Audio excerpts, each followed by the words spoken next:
Hey, good morning po at maligayang araw ng kalayaan.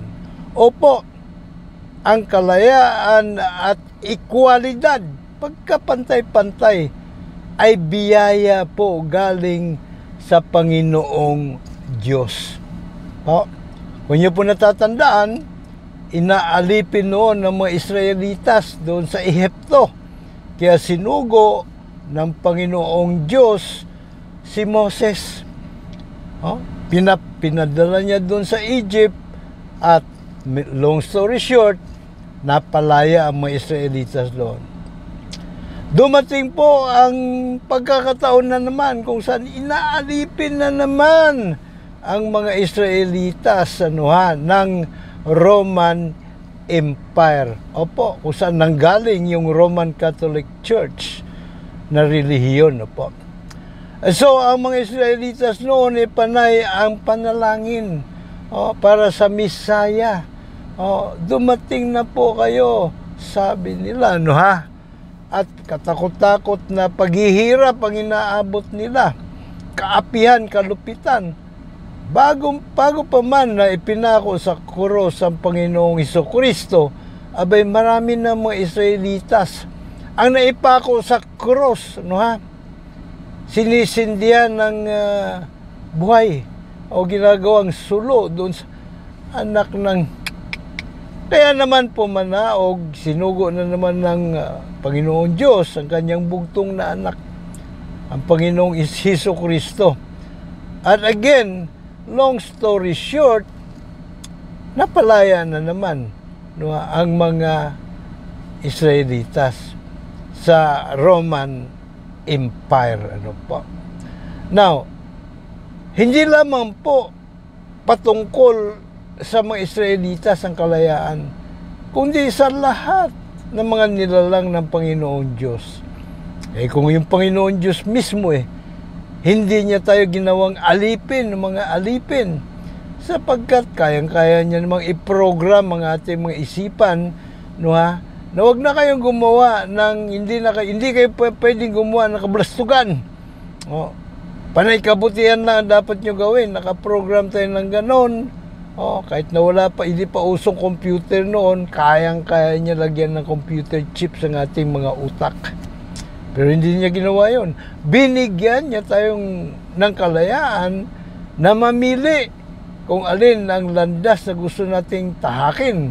Landas ba ng makatarungan, makatotohanan, kabutihan, o susunod tayo sa dyablo? Hindi po ba? So malinaw na malinaw po tayo riyan. Ngayon, para po bigyan tayo ng armas, armas. Kalasag at tabak laban sa kahit na sinong gusto maghari-harian, dayuhan man o kababayan, abay iminulat tayo ng Panginoong Hesukristo sa beauty ng hukuman trial by jury of the people. Naganap po yun sa tagpo kung saan babatuhin na lamang hanggang kamatayan si Maria Magdalena. So yung mga sentensyador, ginawa niya mo ng mga juror. Di po ba? Dito sa atin po, sa bayang Magiliw po natin, marami na rin siya sinugo para palayain tayo sa kamay ng mga Kastila. Bago pa nagtagumpay ang himagsikan, marami na po mga rebellion ang naganap. Pero siyempre, ang pinaka nagtagumpay ang kanyang mga sinugo na si Gat Jose Rizal, kung saan ang kanyang nobelang Noli Me Tangere at El Filibusterismo ang siya pong naging hindi naman mitsa, kundi ginamit ni Gat Andres Bonifacio na motivating factor sa pagtatag ng katipunan, sapagkat noong mga panahon nila, abay, wala silang karapatang bumoto So kailangan talagang gumamit sila ng tabak at sibat para mapalayas yung pong mga Kastila. Sa kabutiang palad, nagpadala din ng sugo ang Panginoon na aalalay sa ating mga dakilang ninuno. At yan po yung mga Amerikano, at yun po ay ang pinakadahilan, nagdeklara ng giyera ang Espanya sa mga Kano dahil tingin nila kinakampihan at tinutulungan ng Amerika ang Cubans, ang mga taga Cuba na kapitbahay lang nila pamula doon sa Miami, Florida, no? So gusto nila tulungan na makalaya po sila, no, sa mga nang-aalipin sa kanila. Nagalit kayo yung Espanya, nagdeklara ng giyera, sandali lang, napalubog ng Spanish Armada. Nung inatasan si Dewey, napasyalan sa Manila Bay at palubugin yung Spanish Armada. Dahil may giyera na nga sila, ano po. So, ito po yung ating kasaysayan at kasaysayan na rin ng mundo. Siyempre, hindi pa naging sapat yun, no po? Hindi pa naging sapat. Kasi noong mga panahon na uso pa rin yung First World Order. Matibay. Kamkaman ng mga lupain, ng mga teritoryo, ng mga nasyon. So matibay. No, ha? Kaya ito namang sa aking paningin, no, ha? Isinugo na naman ng Panginoong Diyos itong si Franklin Delano Roosevelt, no, ha? Para itatag ang United Nations, kung saan demokrasya na ang umiiral, ang New World Order sa buong mundo, no, ha? Meron nga lang, medyo dating kakampi nila itong China, kaalyado ho ito ng Second World War, at maging ang Russia, kaalyado po yan. In fact, 3 po naging haligi ng pagtatag ng United Nations, no, ha? At yan ay si Franklin Delano Roosevelt, no, ha? Yung Prime Minister ng England, anong pangalan nun? Mutang ko tuloy, ano, ha? Mamaya maalala ko yan. At yung pinakapinuno naman, no, ha, ng Russia, ha? Alam mo, nalilito ako palagi dyan, si Stalin ba o si Lenin? No? Well, anyway, naitatag ngayong United Nations para wala nang muling, hindi na magkakaroon ng Third World War. At saka mapipigilan sa mapayapang pamamaraan ang mga mananakop. Meantime, dito po, balik sa ating bansa, no, dumating yung 1940s, nagdeklara naman ng giyera ito pong Russia. Sabagay, yun na yung pinaka-Second World War. Germany, no, access, kasama yata doon yung siyempre yung Japan kasama, at kasama din yung may pizza na tagilid, yung building, di ba? Sa kuwan pa yun, Vatican pa isa. Well, a state within a state, no, ha? Ay, so gusto na maghari-harian sa buong mundo. Kaya naganap yung Second World War. Ang siste, matapos na yung Second World War, nagkaroon na tayo ng bagong presidente na naman, no, ha? Ang problema, tuloy-tuloy pa rin ng korupsyon, diba? Hanggang ngayon, ang siste pa nga niyan, patalamak ng patalamak, palaki ng palaki, yung kinukurakot na pondo, no, ha? At pag-arapal ng pag-arapal. Para tayong kahit tatanghaling tapat, kumbaga, ninanakawan tayo ng mga traidor at kawatan, mga land grabber sa buong pamahalaan. Yan po ang problema, no, ha?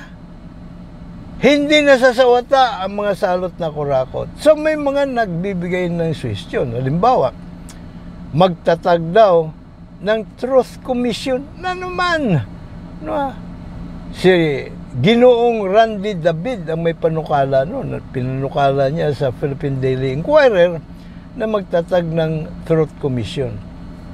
Huwag niyo matatandaan, yung pong kalintulad na mungkahing Truth Commission ay diniklara ng unconstitutional yan ng Supreme Court noong panahon ni Pinoy, dating Pangulong President Noynoy Aquino. Hindi uubra no ha?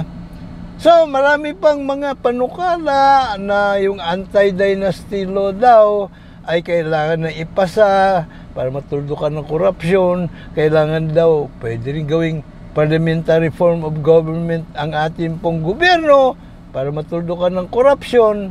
No? Pero lahat po ng yan, walang kwenta diba? Sapagkat ang problema talaga natin dito sa ating bansa, no, ay ang ating hukuman. Ang hukumang trial by palakasan, nakabuktutang hukuman, no, ng mga traidor, ng mga kawatan, ng mga land grabber, ng mga smuggler, drug lords, mamamatay tao sa buong gobyerno. Sila po may control sa hukuman. Ito pong hukuman na ito ay pinagpatuloy lamang nung mawala na po yung mga Kastila sa ating bayang Magiliw. 1935 Constitution, yun yung pong kauna-unahang pagkakataon na dapat inilagay na sa ating Bill of Rights, sa saligang batas, ang ating karapatan sa hukuman trial by jury of the people, for the people, by the people. Yung pong kalasag at tabak ng mga mamayan laban sa mga ungas na iluluklok sa pamahalaan. Lalong-lalo na usong-uso sa atin yung kumulikutong pambirang patiso. So, yan po ang problema. At ang bukod tanging solusyon, siyempre, Juro Revolution. Ngayon, may nagtataka, may nagtatanong, o merong, kumbaga, nagugulantang pa kay iba, no ha? Ay sabi, ano revolution na naman? So, bago pa magtaasan ng kilay po ng ilan, abay, ilapag po natin kung ano ba talaga itong Juror People Power Revolution.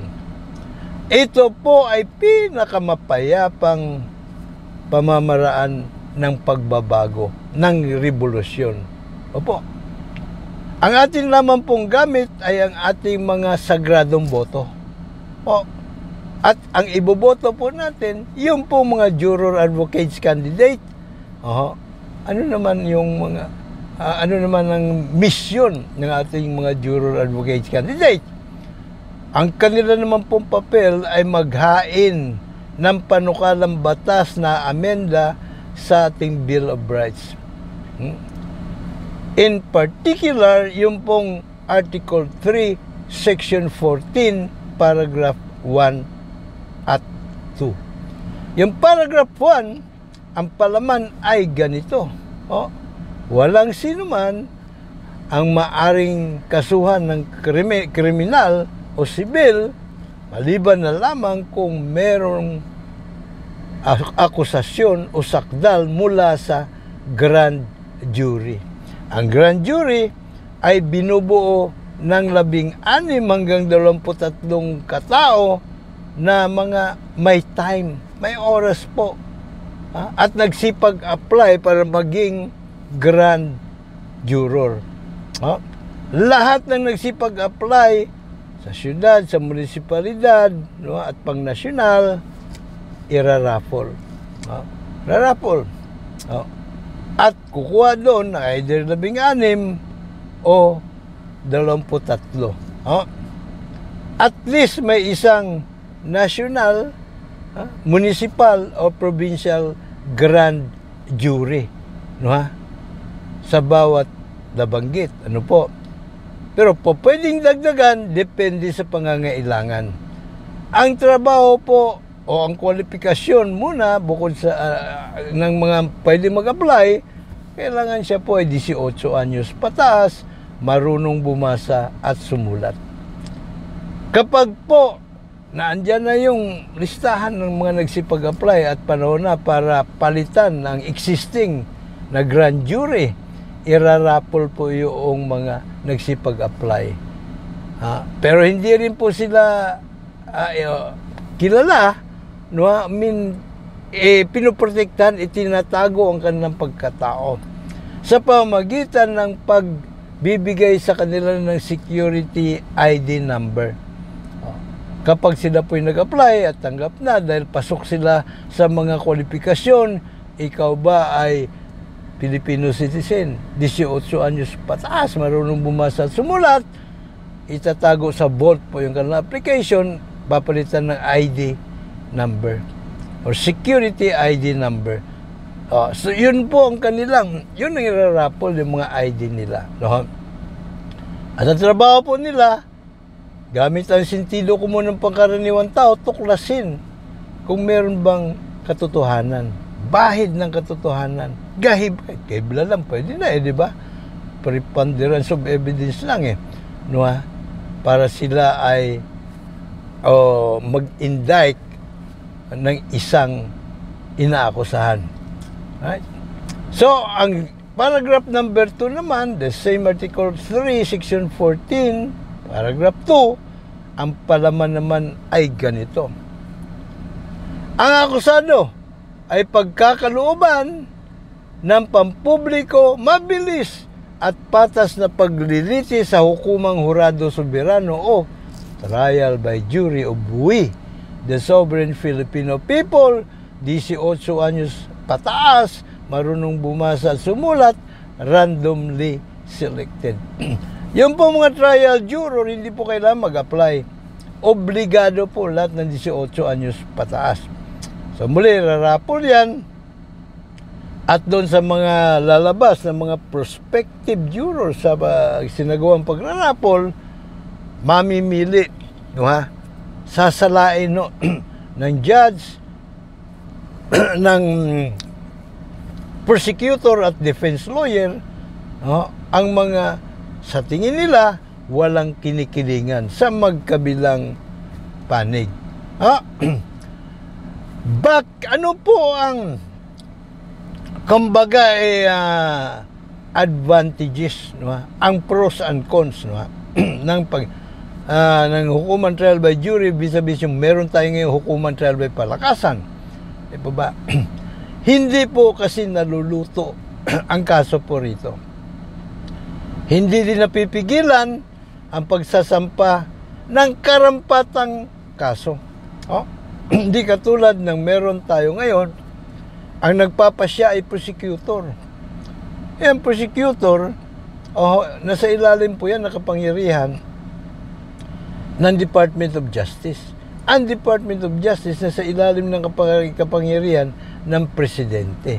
So kung ang mastermind sa kurakutan, sa kabambayan na yung Presidente, wala ka na makakasuhan.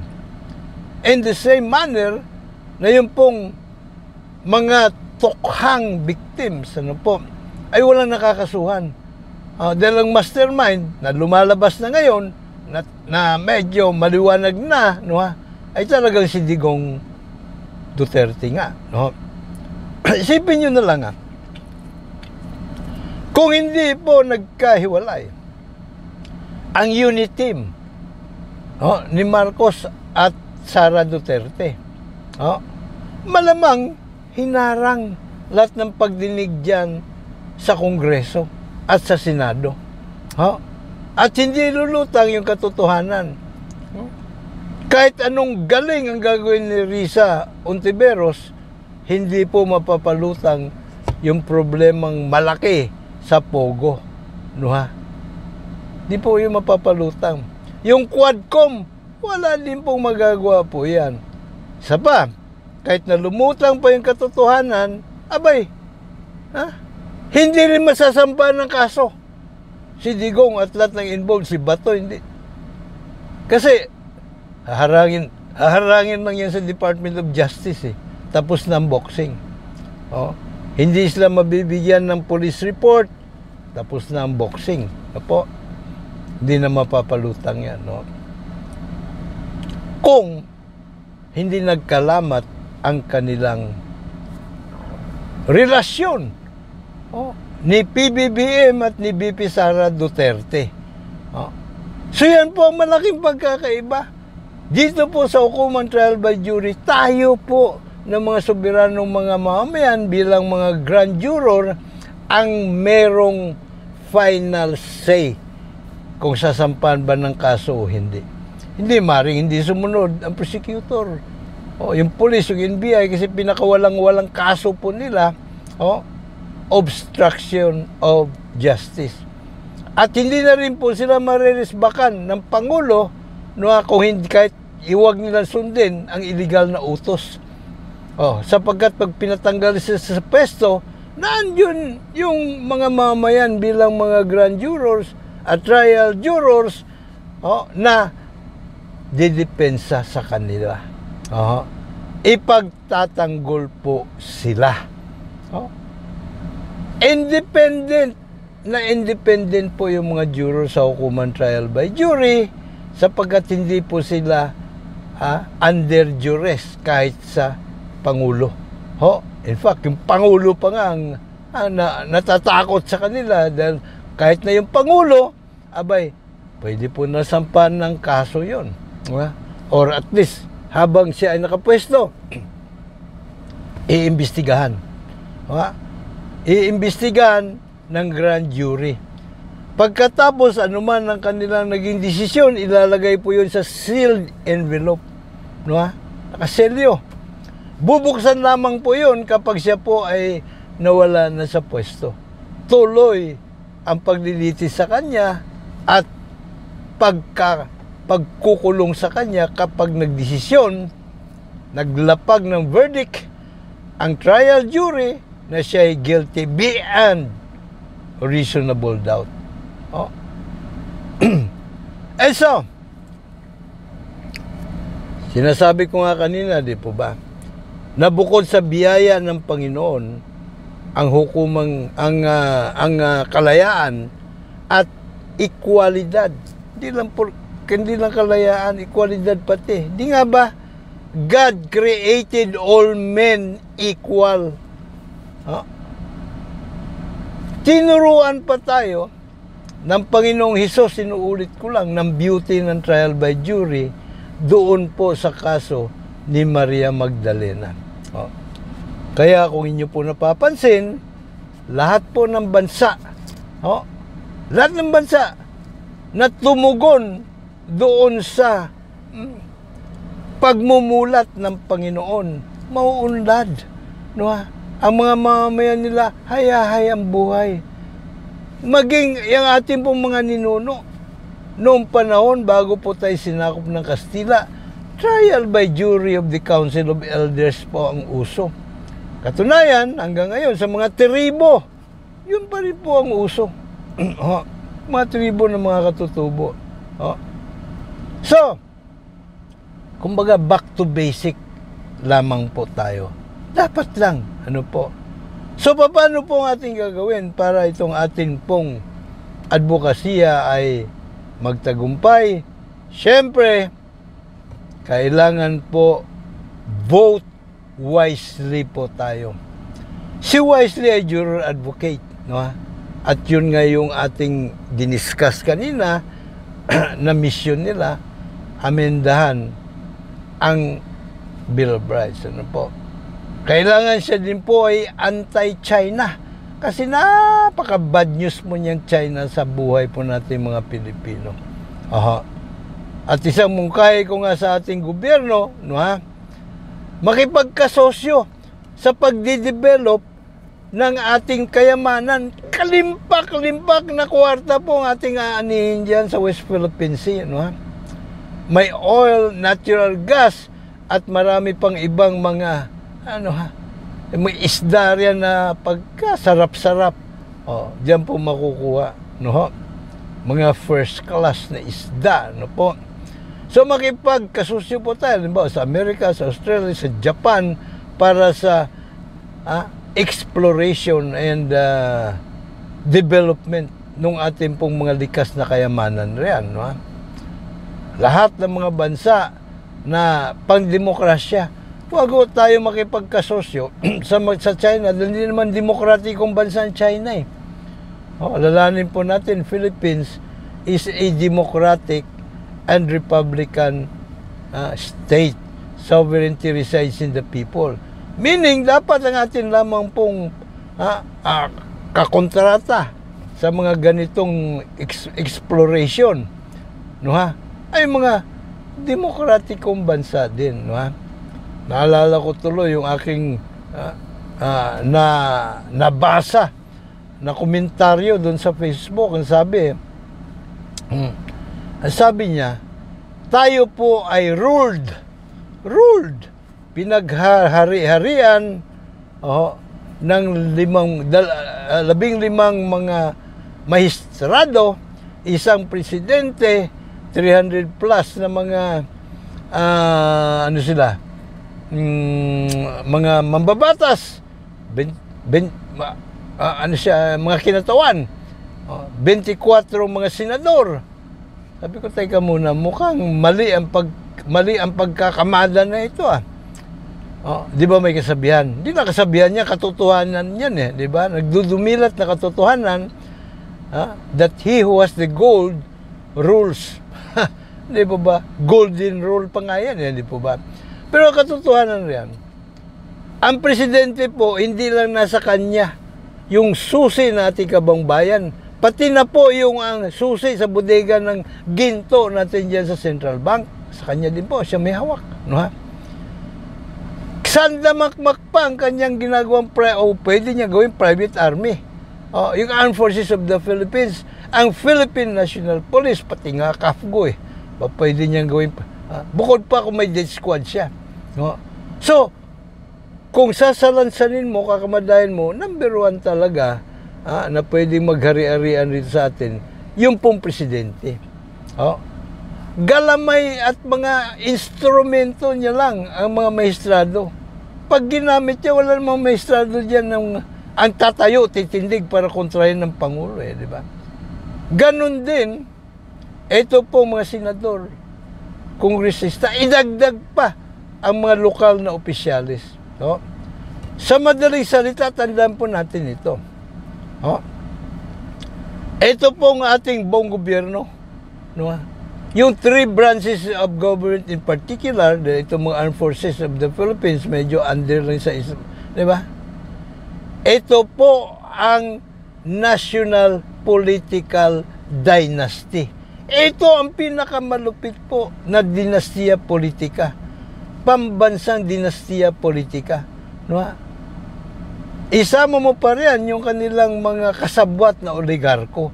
Kasi hindi naman lahat na oligarko kasabwat ng administrasyon. Hindi po ba?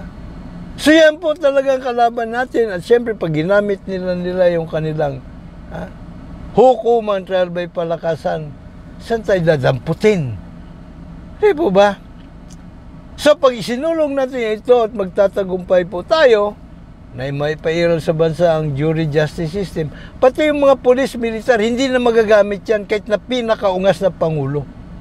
Dahil meron na silang laban Di ba?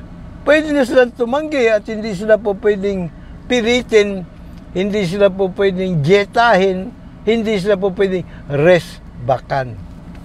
Di po ba? At syempre, para naman ma-neutralize natin ang kaungasan dyan sa Kumulikotong na ang kanila lang pinananalo sa electronic dagdag bawas ay yung pong mga kawatan at mga traidor sa madaling salita, no ha? Para ma-neutralize natin yan, may antidote po tayo riyan. Simula ngayon, simula pa yun nung matagal ko na sinasabi ito pero umpisa na lang natin sa ngayon. No? Lahat po ng gusto natin ibotong senador, kahit senador lang, ilapag po natin sa ating mga social media account. At ang mungkahi ko nga, mga juror advocate lang ang ating iboboto. Katulad ko, ang kumakasa pa lang sa ating Juror Advocacy Challenge, dadalawa pa lamang. Oh. At yan po ay sina Colonel Gringo Nasan at si Colonel Ariel Querubin. Nandun din po sa party list si Bisaya Aguiod, si Greco Belhica.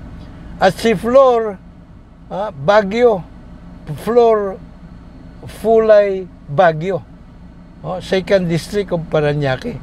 Sayang nga, hindi ko siya may buboto, hindi man lang kasi ako taga Parañaque, ano po. So, pagka yan po ay ating nilapag, no ha, magiging deterrent na po yan sa Oplan dagdag bawas ng Comore-Cotton. At lalo na, pagkatapos nating bumoto, ilapag, balanda din po natin sa ating mga social media accounts kung sino ang aktual nating ibinoto. I suggest, gumawa po tayo ng listahan. At yung pong ating listahan, no ha, picturean natin, at ibalanda sa ating mga Facebook account, no?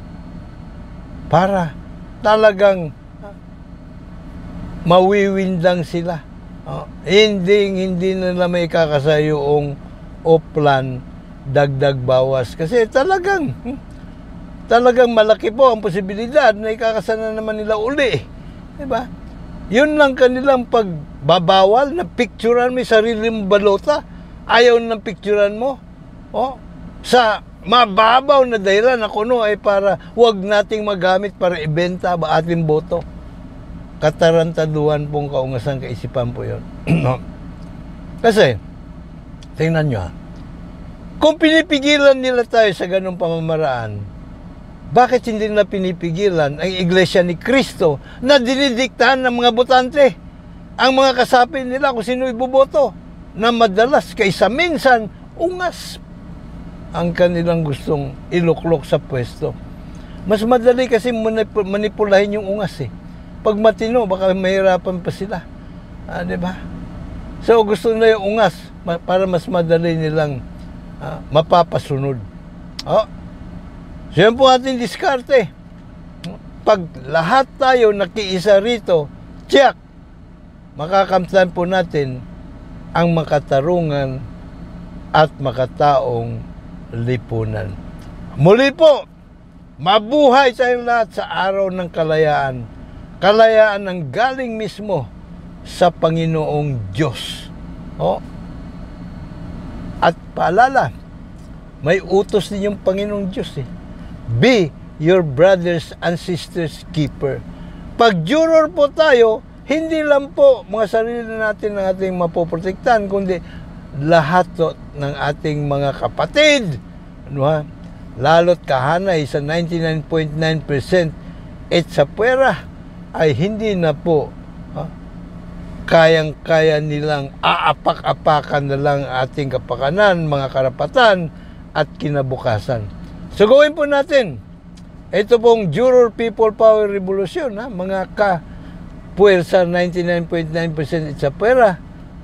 Hindi lamang para sa ating sarili, mga sarili sa kasalukuyang henerasyon, bagkos para po sa mga susunod pa natin magsalin lahing kayong manggi till His kingdom come.